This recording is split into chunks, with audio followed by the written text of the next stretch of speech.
സീതാസമേത ഹനുമൽ പൂജിത ശ്രീ രാമചന്ദ്രായ പരബ്രഹ്മണേ നമഃ.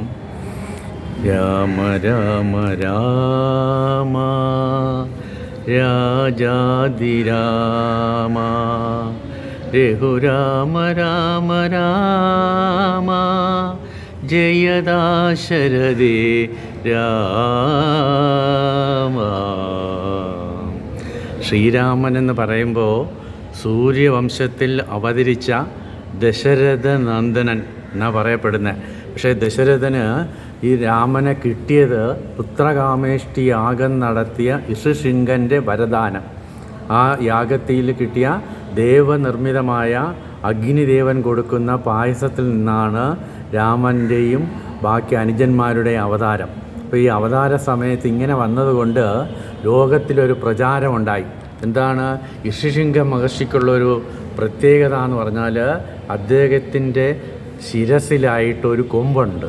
അപ്പോൾ ഇത് വച്ചിട്ടാണ് സാധാരണ ഇതിലൊരു പഴഞ്ചൊല്ല് പോലെ വന്നിട്ടുണ്ട്. എന്താണ്, എന്തെങ്കിലും പ്രവൃത്തി ചെയ്യാൻ പറ്റാത്തത് പ്രവർത്തിക്കുകയാണെങ്കിൽ പറയും നിനക്കെന്ത് തലയിൽ കൊമ്പാന്ന് നിൽക്കും.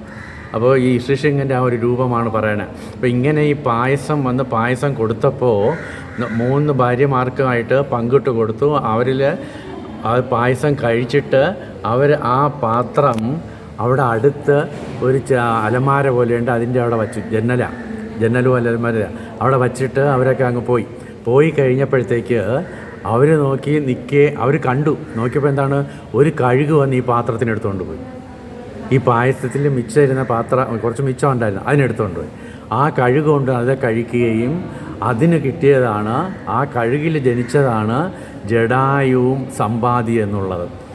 അപ്പോൾ ഈ പായസത്തിൻ്റെ അംശം ഇപ്പോൾ മഹാത്മാക്കളിൽ നിന്ന് കിട്ടുന്നത് ഇനി പറയും ഒരംശം നമ്മൾ കളയാൻ പാടില്ലെന്നാണ്. അപ്പോൾ ഇവിടെ ഇപ്പോൾ അങ്ങനെയല്ല.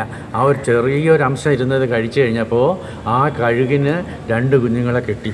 അത് ജടായു എന്ന് പറയുമ്പോഴത്തേക്ക് ഈ പറയുന്ന മാതിരി രാമനെ കണ്ടിട്ടേ മരണം സംഭവിക്കാവൂ എന്ന് അമ്മയുടെ അനുഗ്രഹം സീതാദേവി അനുഗ്രഹിക്കുന്നു. നിനക്ക് രാമനെ കണ്ട് എൻ്റെ അവസ്ഥ പറഞ്ഞിട്ടേ നിനക്ക് മരണം സംഭവിക്കുള്ളൂ എന്നാണ്.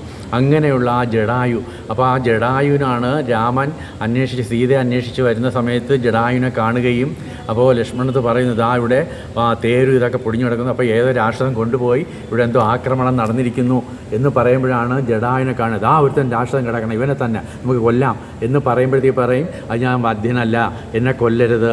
കാരണം എന്താണ്, സീതാദേവിയുടെ അനുഗ്രഹം കിട്ടി ഞാൻ സീതാദേവിയെ കൊണ്ടുപോകുന്നത് കണ്ടു, ഇന്ന ആളാണെന്ന് പറഞ്ഞ് നടന്ന സംഭവം മുഴുവൻ ജടായു വർണ്ണിച്ചു കൊടുക്കുന്നു. എന്നിട്ട് രാമൻ്റെ മടിയിൽ കിടന്നാണ് ജടായു തൻ്റെ ജീവൻ ഉപേക്ഷിച്ച് കഴിഞ്ഞപ്പോഴത്തേക്ക് ലക്ഷ്മണനോട് ചേർന്ന് അത് ഈ ജീവൻ്റെ പോയതിൻ്റെ ആ ഒരു മഹത്വം, കാരണം അമ്മയുടെ അനുഗ്രഹം കൊണ്ട് ജീവൻ വിട്ടതുകൊണ്ടും രാമൻ്റെ മടിയിൽ നിന്ന് കിടന്ന് ആ ജീവൻ പോയതുകൊണ്ടും അതിന് നേരെ സ്വർഗ്ഗലോകത്തിൻ്റെയും അപ്പുറം വൈഷ്ണവ ലോകത്തിലേക്ക് പോകാനുള്ളൊരു അനുമതി കിട്ടുകയും രാമനെയൊക്കെ സ്തുതിക്കുന്നു. ജടായു സ്തുതി രാമായണത്തിലെ ഏറ്റവും പ്രധാനപ്പെട്ട ഒരു സ്തുതി തന്നെയാണ്. ആ സ്തുതി കേട്ട് രാമൻ വളരെയധികമായിട്ട് സന്തോഷിക്കുന്നു.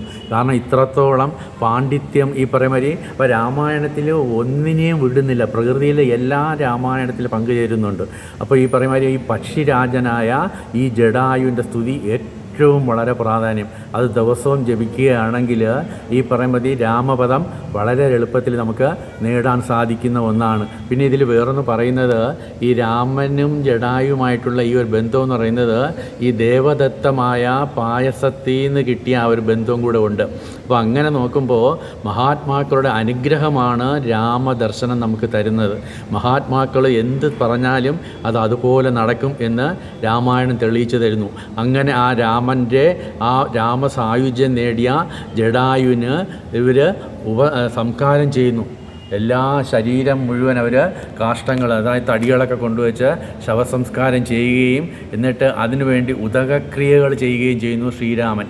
കാരണം എന്താണ്, ഈ പക്ഷിയാണെങ്കിലും പക്ഷീന്ദ്രനാണ്. അപ്പോൾ എന്നിട്ട് പറഞ്ഞ് ഈ പിണ്ടം വയ്ക്കുമ്പോഴത്തേക്ക് പറയും ഇത് കഴിച്ച് പക്ഷികളും മറ്റ് ജീവജാലങ്ങളും ശാന്തിയെ പ്രാപിക്കട്ടെ എന്ന് പറഞ്ഞാണ് ജടായുവിന് ഈ പറയുമാതിരി ഉദരക്രിയ ചെയ്യുന്നത്. അപ്പോൾ ഇങ്ങനെ നമുക്ക് നോക്കുമ്പോൾ രാമായണത്തിൽ രാമൻ ദശരഥപുത്രനായിട്ടാണ് നമ്മുടെ മുന്നിൽ കാണുന്നത്.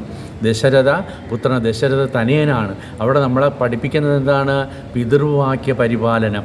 അച്ഛൻ്റെ വാക്ക് എന്താണോ അത് അതുപോലെ അനുസരിക്കുക. അതിനപ്പുറം നമ്മളൊന്നും പറയാൻ പാടില്ല, അങ്ങോട്ട് പറഞ്ഞു കൊടുക്കാൻ പാടില്ല എന്നാണ് നമ്മുടെ വൈദിക സമ്പ്രദായം പഠിപ്പിക്കുന്നത്. മാതാപിതാ ഗുരു ദൈവം. ഇപ്പം മാതാപിതാ ഗുരുക്കന്മാരെടുത്ത് നമ്മൾ എതിർത്ത് അങ്ങോട്ടൊന്ന് സംസാരിച്ചുകൂടാന്നാണ് പഠിപ്പിക്കുന്നത്. അപ്പോൾ ഇതിപ്പോൾ ഈ ദശരഥൻ ഈ പറയും മാതിരി രാമായണത്തിൽ ശ്രീരാമനെ വിളിച്ചിട്ട് നീ 14 വർഷം കാട്ടിലേക്ക് പോകണം എന്ന് പറയുന്നില്ല. കാരണം പറഞ്ഞതായിട്ട് പറയുന്നത് കൈകേയിയാണ്.